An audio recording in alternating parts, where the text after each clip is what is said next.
pertama kali tahun 92. 92. Ampun suhu. Kan bener kan gak bilang juga apa ya. Tapi itu mungkin Harapan ya. kami sebagai pelaku logistik, Ya. asosiasi Alfi juga kompak baik di wilayah Betul. maupun pusat. Iya. Itu satu suara untuk memang mendukung supaya kita itu nggak ada masuk-masuk yang tadi seperti itu juga. Iya. Mewakili para pesakitan nih Pak. Gak enak. Kalau terang-terang ya. Kalau Pak Husni tahu, mungkin sejak dulu yang saya suarakan adalah saya selalu bermimpi Pak, kita Ya. punya satu harga. Iya. Ya kenapa kok dari sisi forwarding, MKL dan seterusnya nggak punya satu sistemasi harga yang standarisasi, Yes. seperti pelayaran contoh THC standar sama semua. Iya. Yang membedakan apa? Layanannya, servisnya, Service. ocean rate-nya berbeda segala macam. Oke. Tapi untuk mandatory THC dan segala macam standar semua sama. Dok fee $10 semua. THC $9. Tepi laut, siapa suka boleh ikut sama. Oke, selamat sore Sobat Logistik. Ketemu lagi di acara Ngoprak, Ngopi di Perak. Mana lagi kalau bukan di Alfi, Jawa Timur Logistik. Tempat kita, biasanya kita sebut rumah logistik. Bersama saya, Andre Julius Lamahayu, dan juga Bang Husni. Kali ini kita kedatangan tamu yang spesial, yaitu Pak Irwan. Selamat sore sobat Oke. logistik. Juga Pak Asep. Selamat sore Lobat Logistik. Jangan tegang Pak, kali ini kita santai aja. Santai ya. Kita kali ini akan bahas tentang seperti yang subtema sudah tulis di layar kita, 3L, yaitu tentang lika-liku logistik. Kita akan bicara santai mengenai apa sih yang dimaksud sama lika-liku logistik itu, dan gimana cerita di dunia logistik kita dari sudut pandang kawan-kawan logistik kita seperti Pak Asep, Ya. juga Pak Irwan. Irwan. Oke, selamat sore Pak Irwan. Selamat sore. Gimana Pak? Andre. Kabar gimana kabar nih Pak Alhamdulillah. Irwan? Pak Asep gimana kabar Pak Asep? Alhamdulillah sehat perkasa. Alhamdulillah. Sehat, Pak. Kalau gini ya Pak Andre, kalau kita lihat beliau ini sebenarnya cocoknya bukan jadi pelaku logistik. Beliau ini cocoknya jadi kayak artis karena face-nya itu luar tajam-tajam biasa. ya. Keren-keren banget gitu ya. Saya di kantor dulu tugas saya bagiannya EO, Entertainment Officer. Bukan itu organizer ya? Bukan. Entertainment Officer. Berarti sasar masuk ke logistik Iya. Jadi bagian kantor khusus tamu-tamu kalau ada, saya bagian yang entertainer ya. Sama kayak Pak Asep. Sama saya kalau ada poster-poster perusahaan itu saya modelnya. Oh gitu ya. Ngeri tuh. Oke, baik para sahabat logistik semua, saya juga akan coba menyampaikan ya. Ini kita lagi ngobrol tentang liku-liku logistik. Mungkin sebelumnya saya akan coba komunikasi dulu nih dengan Pak Asep dulu nih. Pak Asep ini kalau dilihat dari namanya ini kayaknya orang Sumatera Barat ya. Atau mungkin orang Jawa Barat. Asalnya dari Aslinya mana, Zimbabwe Pak? saya. Aslinya mana Pak? Zimbabwe. Zimbabwe ya. Pak Asep aslinya mana Pak? Saya Semarang. Semarang. Ya nama itu ada sedikit sejarahnya. Gitu. Mantap. Karena saya lahir di bulan September, jadi anak September. Oh, I see. Asep itu anak September. Anak September, ya. Kalau ketemu orang Sunda saya diajak ngomong Bahasa Sunda ya? Kan dipikir orang Jawa Barat ya? Enggak ngertos kulah ya. Anak lahir bulan September. Anak lahir di September. Bisa di bapaknya bikin namanya bagus ya. Bagus Bisa nambah kamus perbendaharaan kita ya. Oke, selanjutnya nih Pak Asep, kita ngobrol dulu nih tentang Pak Asep. Pak Asep ini dulu kecebur masuk ke dalam di logistik itu bagaimana tuh ceritanya? Kok tiba-tiba bisa masuk ke dalam Ya. wilayah dunia logistik ya? Ya. Jadi emang interested banget. Dulu waktu pertama kali datang di Surabaya itu emang nggak ada pikiran untuk kita masuk di Perak ya. Saya Iya. masuk di dunia kerja di logistik nggak ada sama sekali. Tapi waktu saya datang pertama di Surabaya, saya lihat teman-teman waktu itu kita kerja ini ya. Waktu saya pertama di Surabaya sebagai sales kartu kredit waktu itu, muter ke sana sini lah. Pas muter di Perak itu, kita di warkop tuh. Asik. Di pojokan di P2 Bea Cukai pojokan situ di warkop situ ada orang kok sibuk banget dengan dokumennya gitu kok kayaknya seru gitu kan. Pas saya bilang Mas kerja apa nih? Oh kerja pelabuhan yang ngeluarkan ekspor dan segala macam lah. Cara tertarik, dia nawarin pengen tak? Oh ya coba sih. Dari situ saya mulai belajar. Oh. Jadi benar-benar saya terjun itu dari operation awalnya. Oke. Jadi awal-awal untuk staffing kontainer dan segala macam, urus untuk ekspor. Nah lanjut untuk pengurusan impor dan semuanya saya pelajari dari awal, benar-benar dari awal. Betul. Dari sejarahnya Perak waktu itu masih manual semua ya, serba manual, masih pakai disket PIB dan seterusnya. Jadi mengalami perkembangan beberapa fase ya. Fase di Itu tahun berapa tuh Pak Asep? 2005. Tahun 2005. Oke. Nah, ini sekarang saya mau pindah dulu nih ke tamu kita juga nih. Ini juga pemain kelas kakap nih. Pak Irwan ini nggak main-main nih. Kalau saya kenal beliau Kelas ini, lama. levelnya udah suhu nih kalau di ya, suhu Pak Andre. Udah senior banget. Senior banget. Agak panas gitu. Suhunya panas ya. Oke. Temperatur berarti. Nah, Pak Irwan itu aslinya mana Pak Irwan? Saya asli Surabaya. Asli Surabaya ya. Asli bonek. Wih, iya, sudah bonek ya. Asli bonek Surabaya. Kalau Pak Irwan dulu kejeblosnya di logistik itu gimana ceritanya Pak Jadi Irwan? gini, kebetulan kalau saya historinya memang kakak ada di kepala cabang NOL, Oke. Neptune Orient Lines, embrionya APL. Oke. Kemudian ada tante di Samudra Indonesia. Mereka saya lihat kok kerjanya enak. Saya pertama kali tahun 92. 92. 92 Ampun suhu. Kan bener kan gak bilang juga apa ya. 92 jadi kakak ke Semarang pindah Oke. jadi kepala cabang Surabaya pindah ke Semarang. Oke. Terus saya ikut akhirnya saya kerja di NOL ya bantu-bantu sebagai dokumen. Oke. Kok tertarik, kok Iya, enak. iya. Jadi dalam bisnis ini logistik ini baik logistik mau shipping lain Iya. itu emang bisnisnya emang banyak ilmunya. Oke. Mau ilmu tentang perbankan, mau Oke. ilmu apapun ada semua. Mau trading atau apapun semuanya Iya, tentang iya. ekspor impor, tentang dunia luar negeri, komplit. Lengkap ya? Iya, whole package itu bagus Iya. memang. Nah, pada saat itu saya tertarik. Kemudian setelah itu 95 saya balik ke Surabaya. Iya. 95 balik Surabaya karena saya udah pingin di Surabaya lagi kembali. Di 95 itu saya ketemu dengan teman. Teman itu salah satu teman Jakarta itu dulu dia ceritanya itu grupnya di zamannya Pak Harto, grupnya Iya, iya. Humpus. Dia cerita bahwa saya dulu grupnya Humpus itu mereka bisnisnya lain. Dia tertarik di Surabaya, Oke. tertarik di bisnis logistik. Ceritanya dia filosofinya bagus. Itu buat saya tertarik. Kenapa? Kenapa dia tertarik dengan dunia logistik? Karena semua ekonomi perdagangan itu uangnya bermuara dari pelabuhan. Betul. VOC zaman Belanda itu historinya masuk banget, filosofinya masuk banget. Iya. VOC masuk ke dalam Indonesia itu melalui pelabuhan. Terjadi transaksi perdagangan apapun di situ. Yes. Itu yang menjadi duit. Iya. Akhirnya saya berpikir apapun ada mulai PBM, Iya. mulai tracking, apapun bermuara dari pelabuhan. Akhirnya saya mantep, ya udah deh. Saya ada ilmu di shipping line sedikit. Iya. Kemudian saya coba ada orang buka lowongan. Pertama itu di tahun 95 di cabang dari Jakarta masuk Surabaya Accord Shipping. Accord Shipping, iya. 95 masuk diterima langsung di saat itu kerja. Dan Ini kalau saya semakin ngikutin, mencintai. iya, kalau saya ngikutin dulu ceritanya Accord Shipping waktu masuk, beliau Itu. mungkin ya gerakan bikin perubahan drastis. Itu. Karena saya juga udah termasuk karena putih rambutnya itu. 95 Iya. namanya dulu forwarding nggak banyak. Belum banyak, Nggak betul. banyak, Betul, persaingan betul. sangat enak. Asik ya. Cari duitnya tuh Cuannya gampang ya. Kursnya masih 2.000. Kursnya masih 2.000, Iya, iya, persaingannya iya. gampang. Betul. Ketemu customer itu pasti enak, pasti dikasih.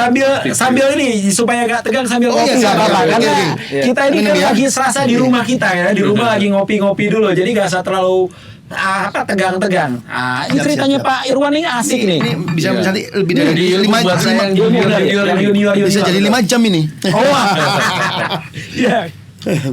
Terus Jadi begitu persaingan kok enak, Iya. cari duitnya gampang, Oke. masuk pabrik manapun selalu diterima, Oke. dan selalu bisa. Oke. Itu yang buat kita semakin mantap di dunia ini. Oke. Cari cuannya gampang, cari ini Asik. gampang. Iya.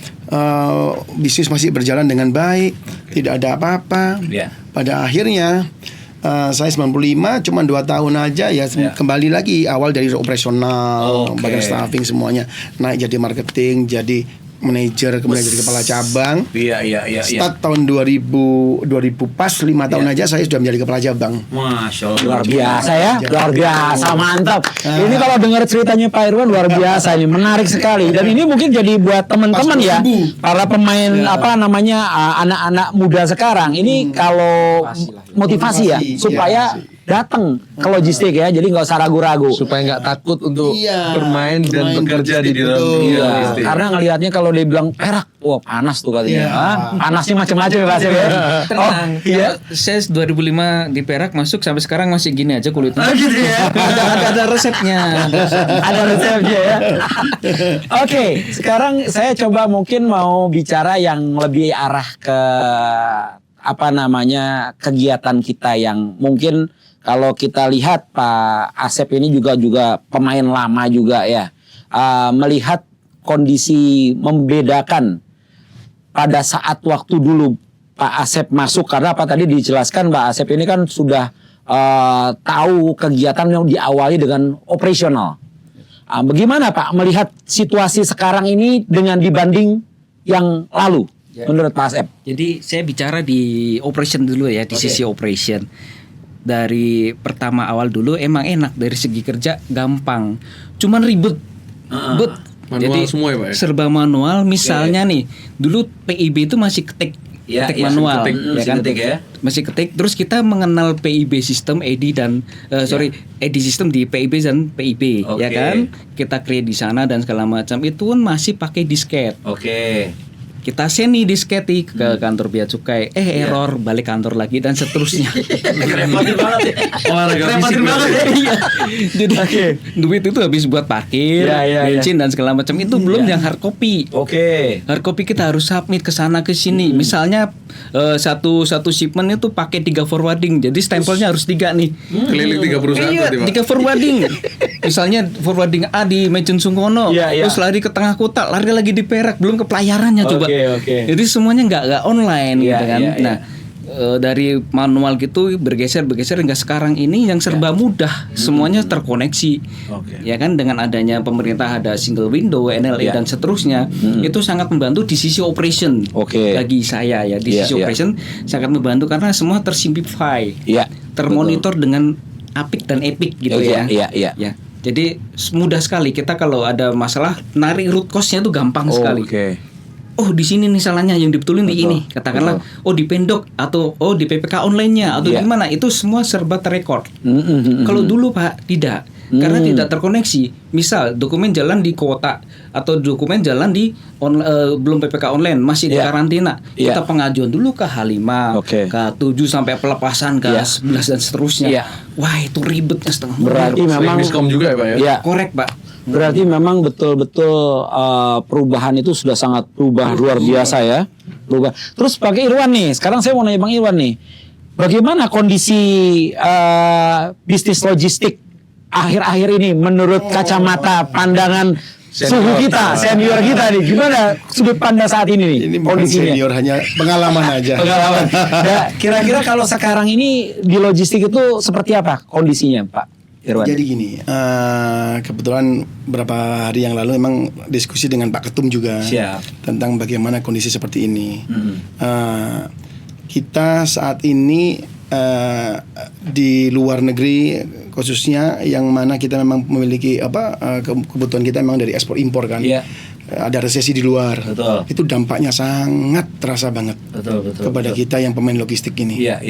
Jadi dampak dari negara yang mengalami krisis atau mungkin lagi berperang atau gimana, itu benar-benar kita juga terdampak seperti itu.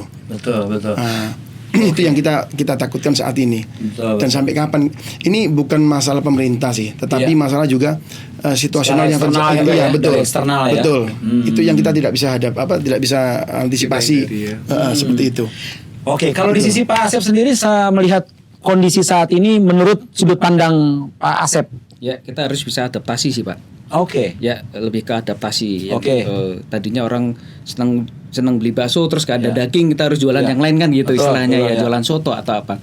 Nah di saat ekspor sepi, Ya. jadi indeks ekspor Indonesia itu turun, Pak ya. Oke. Turun dari angka 40 turun ke 60. Ya, betul. Ini bisa jadi angka yang lainnya tetap sama, cuman angka kita yang turun sehingga mereka lebih besar. Kita nggak tahu. Betul. Cuman kalau dari segi ekspor, dari manufacturing kita Ya. emang turun. Ya, Tapi ya, dari segi komoditas kita Ya. masih stabil, Pak. Oke. Nah, barang yang stabil untuk ekspor ini baunya harum sekali sehingga banyak kumbang yang menggeruputin automatically kan Ya, gitu betul. untuk ekspor. Nah, yang bergolak bekerja yang lainnya masih banyak, Pak, sisi Ya. domestik dan segala macam masih bisa kita kerjakan. Tapi kita nggak bisa kejar sendiri, kita nggak bisa terus kita kejar profit sendiri, nggak bisa. Oke. Kita harus sinergi dengan yang lain. Ini dia, ini yang kita harapkan. Selamat dulu, Pak. Jadi memang betul nih Pak Asep nih tadi disampaikan bahwa kalau kita lihat ya mungkin sesama ini beliau nih pemain konsul kelas kakap ya. Pokoknya kalau udah bicara konsul beliau luar biasa nih, pemain konsul LCL ekspor importnya. Memang nggak ada cara lain, Pak. Karena kalau saat ini memang yang paling tepat itu adalah kita bersinergi. Karena kita ini semua pelaku logistik itu tidak akan mampu semuanya Dikerjakan kuat sendiri. Iya, iya Pak Andre ya. Betul ya. Artinya kita perlu saling bersinergi. Ya ini yang kita harapkan seperti itu sih sebenarnya. Mungkin Pak Andre ada yang bisa disambungkan ke Pak Asep atau Pak Irwan? Saya tadi penasaran nih. Ya. Pak Irwan sendiri kesibukannya sekarang ini apa? Nah, ini. Ini kita bicara yang itu dulu lah. Habis bicara dunia luar. Iya. Mungkin ada teman-teman logistik kita yang di luar yang malah ini siapa toh? Iya. Kita ini yang junior Udah perlu tahu ya. Perlu tahu. Tapi kan Bang Gusti cerita kan udah kenal. Kenal belum? Iya, kenal lama benar. Yang junior perlu dikasih tahu nih. Jadi gini, mungkin sebagian orang-orang lama sih memang tahu. Ya. Tapi sebagian sekarang orang lama pun ya sudah pada ada yang sudah pensiun, ada zaman yang lama-lama. Mungkin yang baru-baru memang hampir tidak mengenal saya. Iya. Jadi untuk saat ini kegiatan saya tetap di forwarding, di logistik dan di domestik kalau ada. Di domestik. Kita tetap bersinergi dengan yang lain-lain. Tetapi saat ini maupun kegiatan ekspor impor pun mau domestik pun mengalami penurunan. Betul. Kita harus akuin itu. Betul. Jadi kita harus berpikir bahwa Alfi ini kan memang ada wadah. Iya. Kita harus banyak diskusi juga. Yes. Diskusinya itu untuk bagaimana ke depannya. Iya. Itu harus kita harus berpikir ke depannya karena dulu bisa mendapatkan profit sampai 50%. Sekarang 10% pun susah. Keringat sejagung-jagung ya. Benar sekali. Kenapa Itu. bisa kayak gitu, Pak? Kira-kira Karena kalau kita memang- bicara ngomong, saya ini sebagai kita anak muda ya. Betul. Bicara resesi di mana-mana, tapi mobil sport tambah lama tambah banyak di jalan. Itu yang saya heran. Jadi gini, pada saat itu sebelum pandemi itu saya juga mengalami hal yang saya juga heran. Pandemi itu kan memang pada saat semua divisi semua bisnis-bisnis yang lain pada drop, logistik masih jalan. Yes. Betul. Karena itu pondasi, Pak. Itu dan ada kenaikan juga. Iya. Tetapi ada yang juga mengalami penurunan. Betul. Itu harus kita akuin. Nah, saat ini momennya kita yang lagi turun. Bisnis yang lain jalan. Iya. Perhotelan lagi jalan, pariwisata juga bagus-bagusnya. Iya. Makanya kenapa orang masih bisa eksis dan bisa ekonomi tetap jalan di luar itu ya karena bisnis yang lain mulai bergerak. Tidak hanya mempunyai fokus di satu bisnis mungkin Iya. ya. Jadi ada Betul. gurita bisnis yang lain yang bisa saling Betul. support ya. Betul. Bisnis kita yang di logistik ini memang benar-benar turun. Luar biasa. Dan kita harus diskusi bagaimana caranya untuk meningkatkan kembali dan harus bagaimana mengatasi atau punya siasat untuk kita tetap survive di bidang ini. Karena gimana pun kita tetap harus bekerja di logistik ini. Oke, betul. Gitu. Nah ini Pak Asep ini juga kan mungkin punya experience kegiatan-kegiatan yang melihat skopnya kalau kita bilang Surabaya ini kan hubnya untuk ke Indonesia Timur ya. Nah mungkin Pak Asep juga bisa melihat dari sudut pandang domestiknya Pak.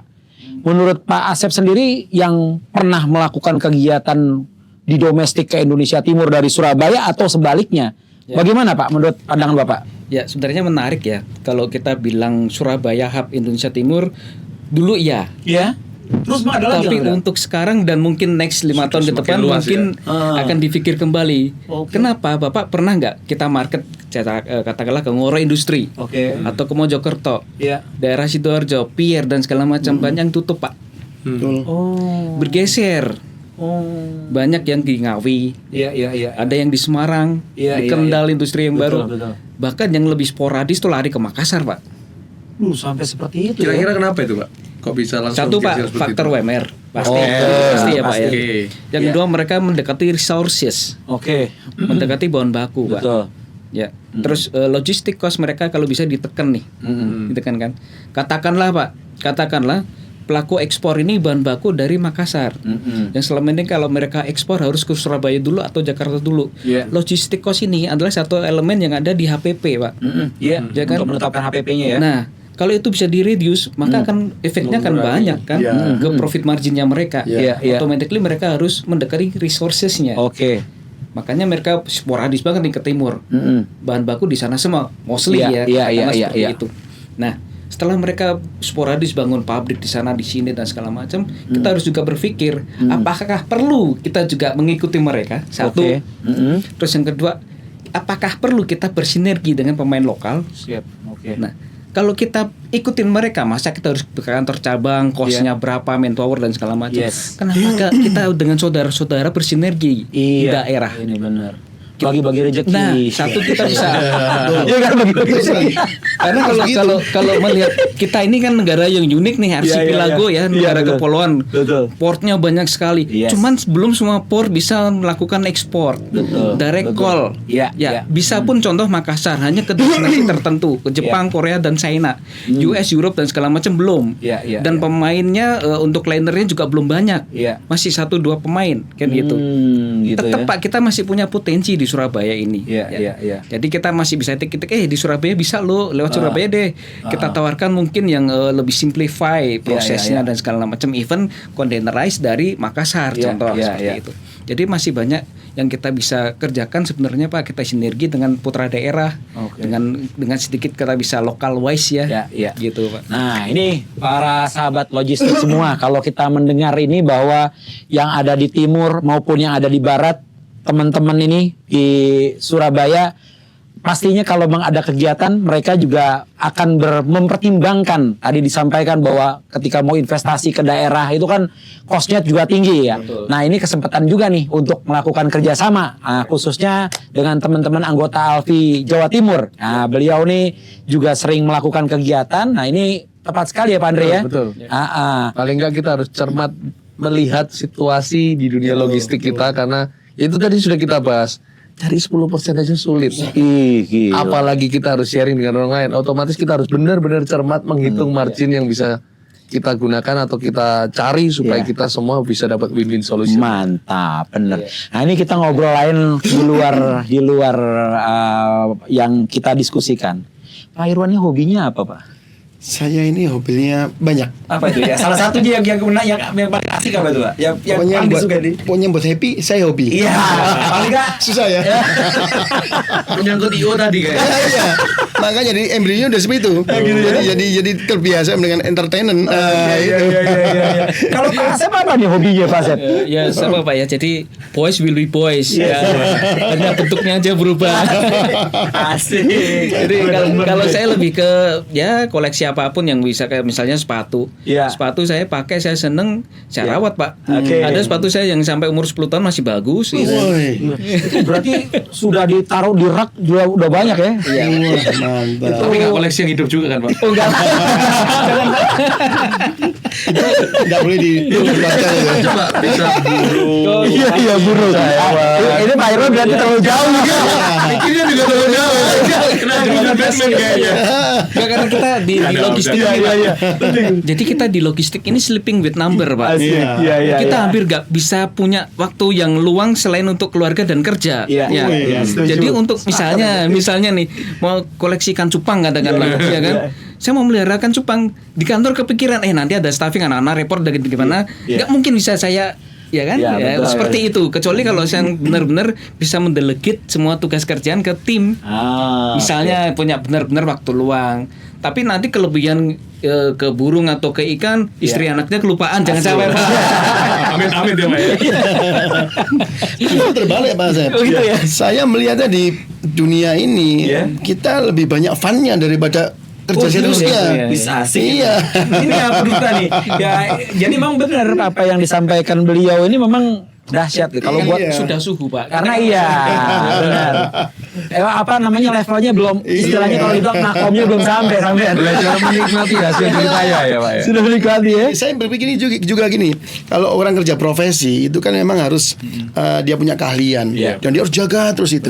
Kalau ini kita bisa tinggal, kita bisa monitor, kita bisa melihat bagaimana kerjaan, udah sambil itu berjalan sendiri. Bapak kriketnya udah manis, saya masih asin. Bukan, bukan masalah asin mesinnya ini, tetapi bagaimana kita memanage kerjaan tersebut menjadi lebih Fun. ringan, fun, gitu. Ya, memang. Soalnya sudah apa Daging kondisinya udah nggak mencari kerjaan susah, kemudian bisnis juga agak sepi, kita harus lebih fun agar kita tidak stres. Iya. Gitu. Iya. Jadi nggak sakit tambah masalah. Betul. Malah nambah lagi. Wajahnya makin kencang. Terlihat kan? Stres. Usia 52 tetap segitu. Gila 52. Saya kira udah 40. Masih fresh, Kalah kan? gigi bolong apa ya? Kalah di gigi. 52. Iya. Oke, mungkin ini yang juga perlu kita sambil sana ya, kayak di Sambi juga. Kita melihat juga nih terkait dengan apa namanya nih, menurut sudut pandang Pak Irwan dan Pak Asep terkait dengan program pemerintah terkait dengan NLE ini. Menurut sudut pandang Bapak tentang National Logistic Ecosystem ini, kira-kira seperti apa menurut sudut pandang Pak Asep selaku pelaku logistik? Kalau seperti saya sampaikan tadi bahwa Ya. dari sisi operation saya bicara dulu ya. Oke. Dari sisi operation pasti sudah sangat membantu mensimplify proses logistik itu sendiri, ya kan? Kalau di sisi bisnis lebih benefit lagi karena apa? Kita potong banyak proses dan cost operation. Yang tadinya harus ke sana sini fotokopi hard copy segini tebelnya, terus kita submit dokumen wirawiri sana sini, kita bisa pangkas kos itu semua. Oh, efisien jadinya ya. Efisien, satu itu. Yang kedua, misalnya Pak, kita ada ekspor dari Makassar, dari Manado dan segala macam. Iya. Kita nggak perlu bawa dokumen ke Surabaya, proses Surabaya atau ke Jakarta. Oke. Ya kan, online aja sudah. Sudah online. Ya? Misal karantina PPK online dari mana saja sudah bisa Pak. Oke. Submit PIB dan segala macam di port tujuan bisa. Oke. Sorry, di Makassar katakanlah kita mau custom declaration di sana, nggak perlu dibawa ke Surabaya, bisa dari sana semuanya. Mau proses pemeriksaan karantina juga di sana. Oh, asik. Gitu Pak. Jadi memang betul-betul sangatnya manfaatnya luar biasa ya. Kalau dari sisi Pak Irwan sendiri? Ya, kalau saya melihat memang lebih semua dipermudah. Iya. Artinya kan kita semua dalam era digital. Oke. Jadi semuanya memang lebih dipermudah, bahkan orang mau ekspor dengan dipermudah pun bisa. Harus dengan KTP aja mereka harus bisa jalan tanpa harus dengan zaman seperti dulu dokumen lengkap, semuanya ada. Semuanya lebih dipermudah. Saya rasa seperti itulah. Betul-betul banyak kemudahan yang didapat ya. Betul. Nah, cuman dalam sisi ancamannya Pak, kira-kira apakah dari Tantangannya, pelaku? kita jangan bilang ancaman.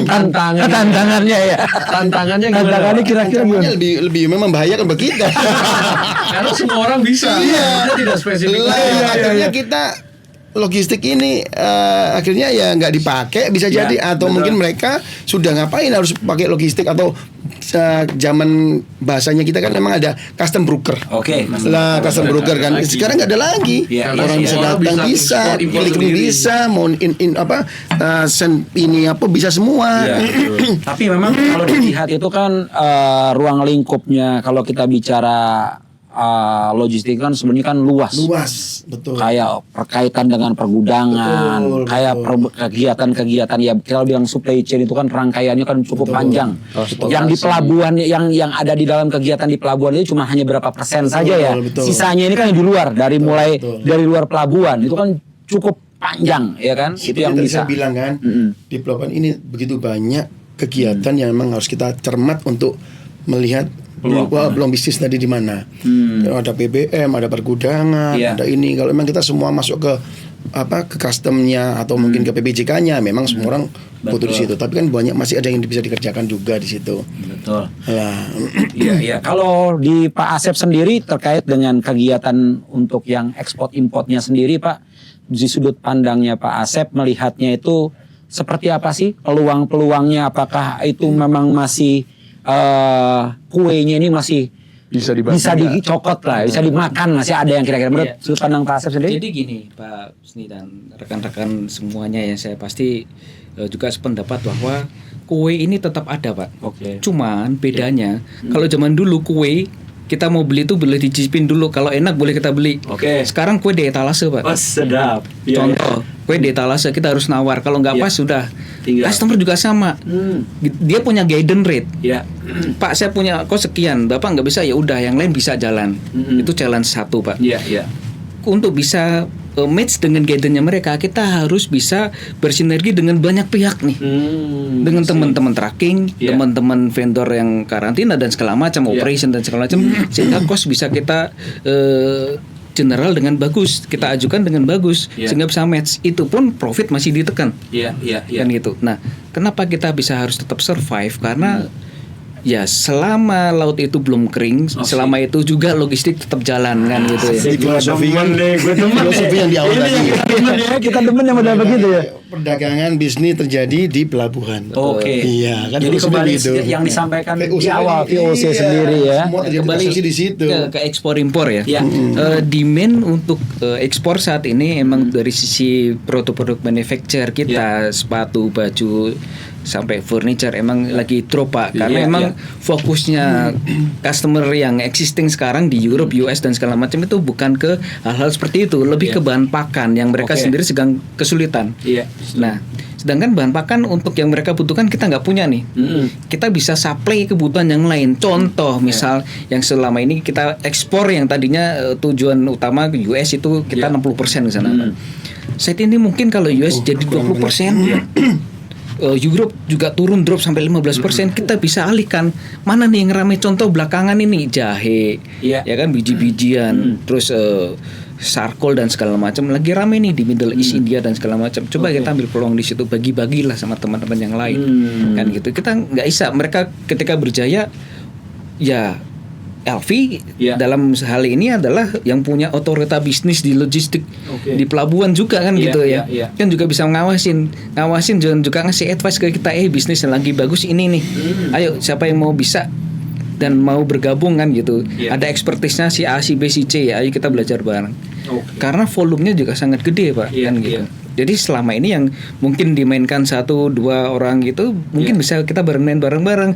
Nanti kalau yang lainnya rame lagi, ayo kita geruduk bareng lagi kan gitu.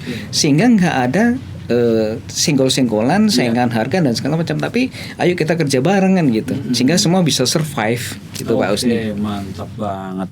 Asik banget ya cerita ini, kayaknya gak kerasa ngobrol-ngobrol gini ya.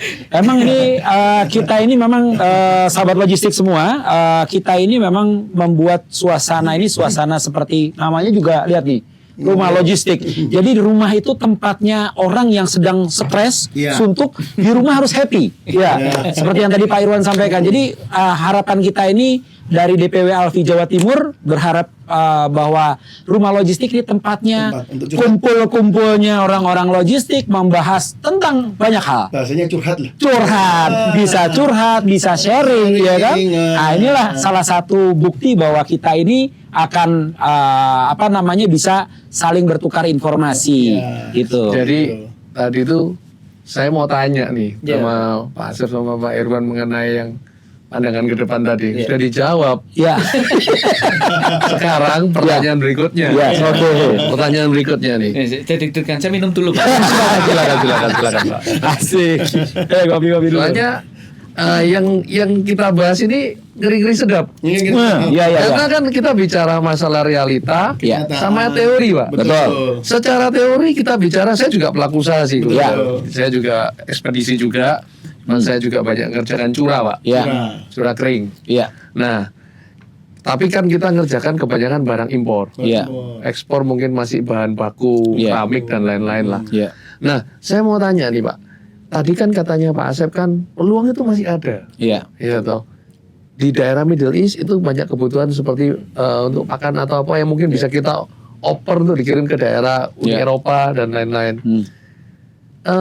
Menurut Bapak, realita di lapangan itu kan nggak semudah itu. Yes, betul. Iya kan? Setuju, betul. Karena kita tahu sendiri bahwa pelabuhan kita ini kan makin kesini makin panas, Pak. Is. Dari Iya, segi regulasi, Yes. dari segi yang seharusnya kita disupport, ternyata kita nggak perlu sebut ya. Iya. Yang seharusnya kita disupport sekarang malah jadi pesaing. Iya, iya, iya. Nah, kita bicara realnya nih. Gimana pesan Bapak kira-kira ke depan ini untuk kita anak muda ini menyikapi hal itu? Karena kita kalau bicara, oh kita cari celahnya, Iya. kita ikuti, nggak bisa. Karena realnya tidak seperti itu. Oke. Gimana Pak? Mungkin bisa dari Pak Irwan dulu, baru Pak. Ya. Begini,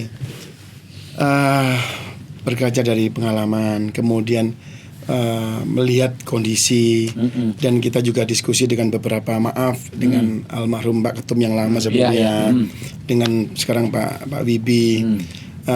Kita ini memang sudah susah. Iya. Kondisinya memang tidak bagus. Iya. Kalau kita bicara memang peluang-peluang, memang saat ini kita bukan peluang yang kita lihat, tapi bisnis kita survive aja udah bagus. Yes. Itu yang harus dibicarakan Pak Asep. Jadi karena kalau peluang-peluang memang kita saat ini tidak bisa melihat peluang. Memang survive aja udah bagus. Bagaimana bertahan dengan bisnis yang ada. Itu pun ada problem yang masuk.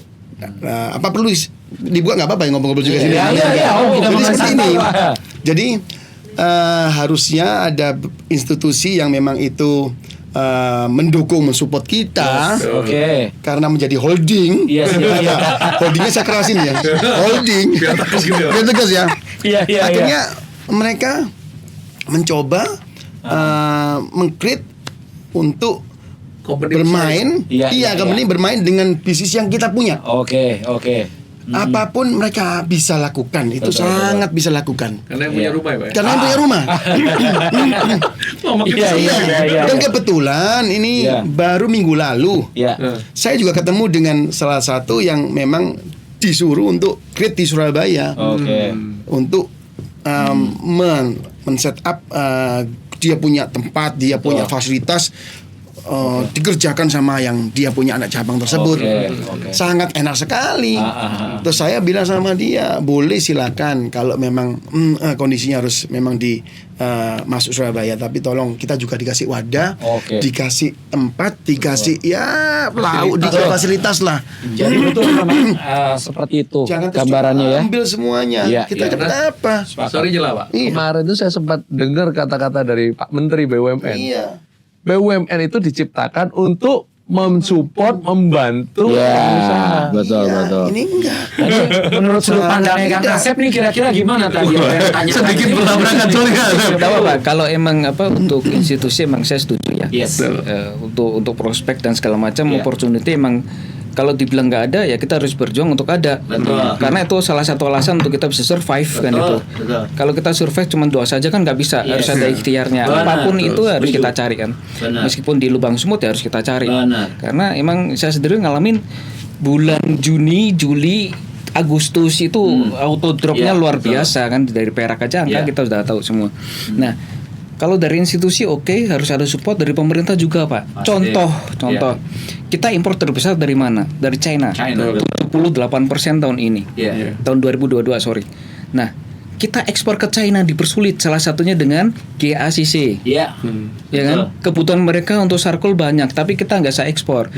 Kebutuhan dia untuk ikan banyak, tapi kita juga kesulitan. Nah, teman-teman eksportir ini juga bingung gitu kan, siapa yang bisa bantu dan seterusnya. Nah, ini mungkin dari wadah kita, Walfi yang kita tiap hari kita sambatin nih Pak, bisa bantu untuk eskalasi ke atas gitu kan. Betul. Pastinya kami ini juga dari asosiasi kepingin juga ya, jangan sampai kalau saya sih kemarin melihatnya tuh sudut pandangnya tuh melihat di kegiatan kita tuh ada 3 pemain yang kuat, 3 pilar.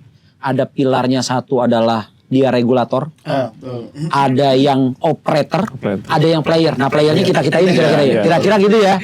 Jadi sepakat kalau itu ya. Kalau itu sepakat semua ya. Jadi memang kalau itu sudah pilar itu semuanya saling bersinergi satu dengan yang lainnya, itu malah lebih mantap sehingga tidak terkesan ada satu pihak, artinya ada anak emas dan anak tiri. Ya, ini memang harapannya seperti itu ya. Kita tetap di asosiasi. Kadang ini ya Pak Usni. Operator itu sekarang menjadi juga bagian menjadi pelaku juga. Oh iya. Itu yang berat. Itu yang Itu berat. jadi player juga, itu yang bahaya ini. Karena Regulatornya di player. Oke. Itu yang agak susah ini. Iya. Nah, ini mungkin ke tapi depan harus bagaimana tetap Betul. asosiasi bersinergi untuk bicara itu agar Iya. bagaimana ke depannya, Itu bahkan tugas kami, Pak. Tugas Ya, betul. Ini yang tadi sampaikan Pak Asep ini memang ya, makanya kita selalu mengkomunikasikan. Iya. Kita coba berupaya mengkomunikasikan dari sisi asosiasi ya, melindungi semua karena memang kalau bisa dilihat dari tahun ke tahun anggota kita pun juga banyak yang terpangkas Pak, yang mati MPP, mati pelan-pelan. Ya. Nah ini jangan sampai ini semakin meluas dan semakin parah lagi. Ya mudah-mudahan kita coba akan berupaya melakukan komunikasi-komunikasi dengan pihak-pihak terkait Betul. sehingga pastinya harusnya ada jalan keluar yang terbaik buat semua pihak ya. Kira-kira seperti itu mungkin Harapan ya. kami sebagai pelaku logistik, Ya. asosiasi Alfi juga kompak baik di wilayah Betul. maupun pusat. Iya. Itu satu suara untuk memang mendukung supaya kita itu nggak ada masuk-masuknya tadi seperti itu juga. Iya, iya. Jadi memang ke pemerintah dan memang regulatornya memang seperti itu, kita Betul. jangan sampai seperti itu gitu loh. Yes. Itu yang Makanya kita nih, inginkan. ini Padahal dia. itu tadi Kekuatan gitu loh. Barusan mau tak tanyakan harapannya Pak Irwan. Ya, harapan saya Pak Asep. udah saya masukin dulu. Sekarang Pak Asep, Harapannya apa nih untuk tidak hanya untuk Alfi ya Pak, secara iya. umum tapi secara logistik Betul. ini. Mewakili para pesakitan nih Pak. Gak enak. Terlalu terang-terang ya. Kalau Pak Husni tahu, mungkin sejak dulu yang saya suarakan adalah saya selalu bermimpi Pak, kita Ya. punya satu harga. Iya. Ya kenapa kok dari sisi forwarding, MKL dan seterusnya nggak punya satu sistemasi harga yang standarisasi, Yes. seperti pelayaran contoh THC standar sama semua. Iya. Yang membedakan apa? Layanannya, servisnya. Servis. Ocean rate-nya berbeda segala macam, oke. Tapi untuk mandatory THC dan segala macam standar semua sama. TOC fee $10 semua, THC 95 dan 145. Oke. Kenapa dari sisi kita katakanlah di sistem Iya. ada yang sampai Pak bayar seikhlasnya. Nah, iya. Padahal tanggung jawab terbesar adalah di sistem. Iya. Gitu Pak. Nah ini mungkin jangan sampai para pelaku logistik ya, jangan sampai kita terlena. Terlena dalam artian mengentengkan semuanya karena ingin mendapatkan order ya gitu ya. Jadi harus menjatuhkan sampai sejatuh-jatuhnya, padahal kalau kita lihat kita ini selaku pelaku logistik itu bukan cuman hanya sibuk ngurus ini, termasuk memprefinance-kan juga ya. Jadi BPR. Jadi BPR. Jadi gini, jadi istilahnya Ya, istilah marketnya cross margin. Oke, saya setuju di 1-2 case. Ya. Tapi kalau di generalisir untuk semua bisnis Oke. akan memantikan bisnis yang lain kan gitu. Ya, It's not fair for us kan gitu Pak. Oke. Jadi ya mungkin dari Alfi bisa nanti mewadahi, ayo kita bareng-bareng kompetisi kita di servis. Yes. Oke di harga, tapi harga itu adalah efek dari servis kan Iya, gitu. betul.